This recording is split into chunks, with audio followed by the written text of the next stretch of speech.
नमस्कार, तुम्हा सर्वांचे स्वर्णिका रेसिपीज मराठी या चॅनलवरती खूप खूप स्वागत। आज आपण बनवणार आहोत कोथिंबीरची भाजी, सुकी भाजी कोथिंबीरची। ही खूप चवीला छान लागते आणि खूपच खमंग लागते। तुम्ही घरी नक्की ट्राय करा। चला आता आपण रेसिपीला सुरुवात करूया। हे बघा, कढईमध्ये मी तेल गरम करायला ठेवले, त्यामध्ये आपण कढीपत्ता घालून घेणार आहोत। कढीपत्ता घातला की आपण त्यात कांदा घालून घेणार आहोत।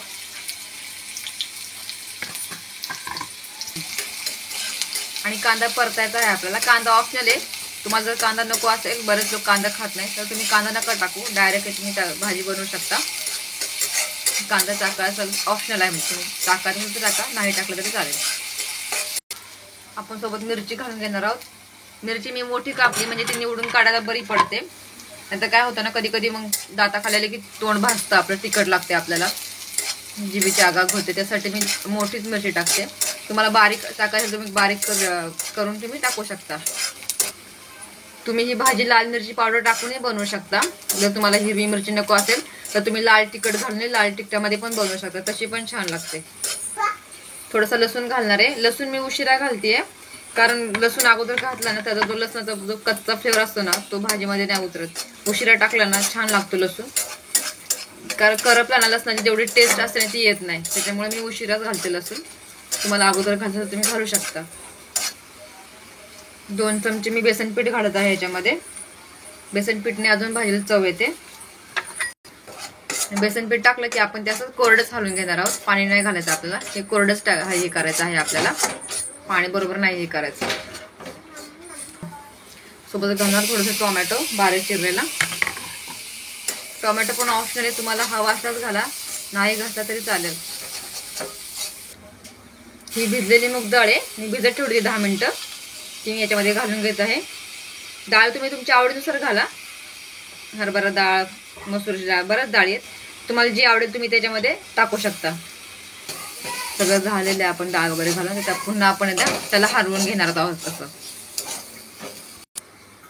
आता आपण याच्यामध्ये कोथिंबीर घालून घेणार आहोत। मीठ आपण अजून टाकलेलं नाही बरं का, कारण कोथिंबीर शिजल्यानंतर बारीक होईल ना, तेव्हा आपल्या मिठाचा अंदाज येईल व्यवस्थित, म्हणजे आपल्याला भाजीमध्ये व्यवस्थित मीठ पडेल। नाही तर काय ना, अगोदर टाकलं तर परत खारट होऊ शकतं, शक्यता असते, किंवा आळणी होण्याची शक्यता असते, दोनच शक्यता असते, तर खारट किंवा आळणी। त्यासाठी आपण नंतरून घालून घेणार आहोत कोथिंबीर आपली थोडीशी शिजल्यावर। आणि सगळं व्यवस्थित आपण डाळ वगैरे टाकलेलं ते सगळं व्यवस्थित असं हलवून घ्यायचंय। बेसन पीठ पण घातलेलं आहे ना आपण, ते व्यवस्थित कोथिंबीरमध्ये मिक्स झालं पाहिजे। ही भाजी चवीला फार छान लागते आणि झटपट तयार होते। आणि आता कोथिंबीरचं सीझन पण आहे ना, त्याच्यामुळे सीझन वाईज भाज्या खायच्या छान लागतात आणि चांगल्याच असतात आपल्या आरोग्यासाठी त्या। हे बघा, तर ही भाजी आपण व्यवस्थित परतून घेतलेली आहे। आणि बघू शकता तुम्ही, याचा इजी आकार जो होता मगाशी साईजची आपली, ती पण भाजीची कमी झाली। आता आपण याच्यामध्ये मीठ घालून घेऊ, म्हणजे आपल्याला मीठ घालायला बरे पडेल। मीठ घालणार आहोत, मीठ तुम्ही चवीनुसार घाला। आता मीठ घातलं की पुन्हा आपण परतून घेणार आहोत आणि हलकासा पाण्याचा शितोडा त्याच्यावर देणार आहोत। आपण बेसन कोरडं घातलं नाही, त्याच्यामुळे असं खाली चिकटलेले बघा, काही नाही, ते नंतर निघून जाईल व्यवस्थित। आता आपण थोडासा पाण्याचा मारा करूयात, जास्तही नाही घालायचं पाणी, हलकसच घालायचंय आणि हलवून घ्यायची भाजी पुन्हा आपली। कोथिंबीर काय लगेचच शिजते, कोथिंबीरचं काय नाही, आपण भाजी अशी वरतून टाकली तरी लगेच मिक्सअप होते भाजीमध्ये आपल्या। आपण वरतून जेव्हा टाकतो एखादी भाजी बनवल्यानंतर, अशी जास्त वेळ पण लागत नाही शिजायला, पटकन होते आणि चवीला पण छान। हे बघा, ही भाजी आपली कशी किती छान दिसते, हिरवीगार लागते पण तशीच छान। माझ्या चॅनलवरती अजून पण खूप साऱ्या रेसिपी आहेत, त्या पण पाहून घ्या।